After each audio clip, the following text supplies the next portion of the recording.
దేశం అంటే ఎక్కడో లేదు, గ్రామాల సమూహమే తెలంగాణ రాష్ట్రం.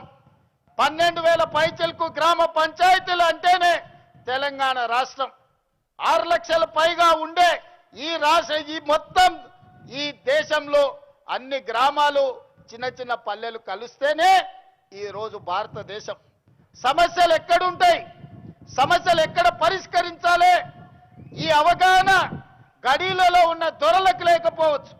గ్రామంలో సమస్యలు పరిష్కారం అయితే మండలం పరిష్కారం అయినట్టే, మండలంలో సమస్యలు పరిష్కారం అయితే నియోజకవర్గంలో పరిష్కారం అయినట్టే, నియోజకవర్గాలలో పరిష్కారం అయితే జిల్లాలో పరిష్కారం అయినట్టే, జిల్లాల సమస్యలు పరిష్కారం అయితే రాష్ట్ర సమస్యలు పరిష్కారం అయినట్టే, అన్ని రాష్ట్రాలలో సమస్యలు పరిష్కారం అయితే దేశం అభివృద్ధి చెందినట్టే. ఇప్పుడు చెప్పండి మిత్రులారా, కొండారెడ్డిపల్లిలో దళితులు, గిరిజనులు, బలహీన వర్గాలు, మైనారిటీలు, మహిళలు, పేదవాడి మధ్యలో పెరిగిన నేను, పేదల సమస్యలు తెలిసిన నేను ఆ సమస్యకు పరిష్కారం కనిపెట్టలేనా? పరిపాలన నేను అందించలేనా? పాలమూరు బిడ్డలు పరిపాలనకు పనికిరారా? తట్ట పనికి మనమే కావాలి, పార పనికి మనమే కావాలి, పలుగు పనికి మనమే కావాలి, పార పనికి మనమే కావాలి, పరిపాలనకు మాత్రం పాలమూరు బిడ్డ వద్దనే దురహంకారాన్ని బొందబెట్టాల్సిన బాధ్యత ప్రతి పాలమూరు బిడ్డ మీద లేదా అని నేను ఈరోజు మీకు విజ్ఞప్తి చేయదలుచుకున్నా. మిత్రులారా, అహంకారానికి కూడా అర్థం ఉంటుంది, అహంభావానికి కూడా ఒక అవకాశం ఉంటుంది. అహంకారం, అహంభావం పెట్టేగిపోయి గద్దరన్నను గడీల ముందల 4 గంటలు ఎర్రటెండ కూర్చోబెట్టినోని ఇవాళ మనం క్షమించాలనా? ఇవాళ ఒక్కసారి ఆలోచన చెయ్యండి. యుద్ధ నౌకై, పేదల గలమై తెలంగాణ రాష్ట్ర సాధనలో సమిదైన గద్దరన్న కలవడానికి వస్తే నీ గడి ముందల 4 గంటలు ఎర్రటెండకు నిలబెట్టినావు కదా, నీకు ఉరి శిక్ష చేసిన తక్కువ నాన్నే నీడున్న సోదరులు నేను అడగదలుచుకున్నా. ఇవాళ నేను మిమ్మల్ని అడుగుతున్నా, ఈ ప్రభుత్వంలో అడిగిన వాళ్లకు రేషన్ కార్డు ఇచ్చిన మాట వాస్తవం కాదా? రేషన్ కార్డు ఉన్న ప్రతి వాడికి సన్న బియ్యం ఇచ్చిన మాట వాస్తవం కాదా? ఆనాడు 4.5 లక్షల ఇందిరమ్మ ఇల్లు, నియోజకవర్గానికి 3,500 ఇండ్లు ఇచ్చిన మాట వాస్తవం కాదా?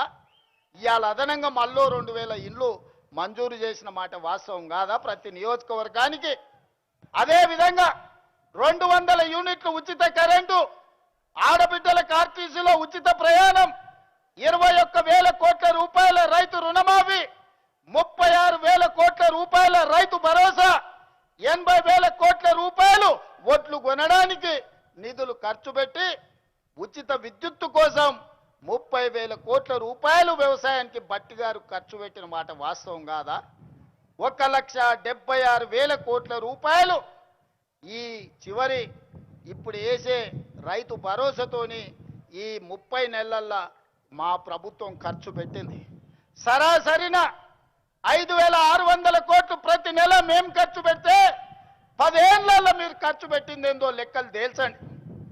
మొన్నటికి మొన్న మా జూపల్లి గారు సవాలు విసిరిండ్రు, 70,000 కోట్ల రూపాయల అప్పున్న రాష్ట్రాన్ని మిగులు బడ్జెట్ 16,000 కోట్ల రూపాయలతో మీకు అప్పచెప్తే 8,21,000 కోట్ల రూపాయల అప్పులు చేసిరు.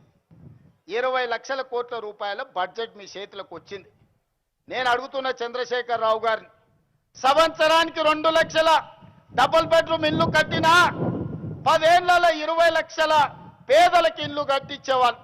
నేను ఇక్కడికి వచ్చిన మా అక్కల్ని, మా సోదరులను అడుగుతున్నా, మీ ఊర్లలో కేసీఆర్ ఎవరికైనా డబుల్ బెడ్రూమ్ ఇల్లు ఇచ్చిండా?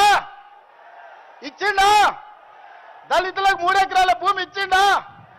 ఇంటికో ఉద్యోగం ఇచ్చిండా? 1 కోటి ఎకరాలకు నీళ్లు వారిచ్చిండా?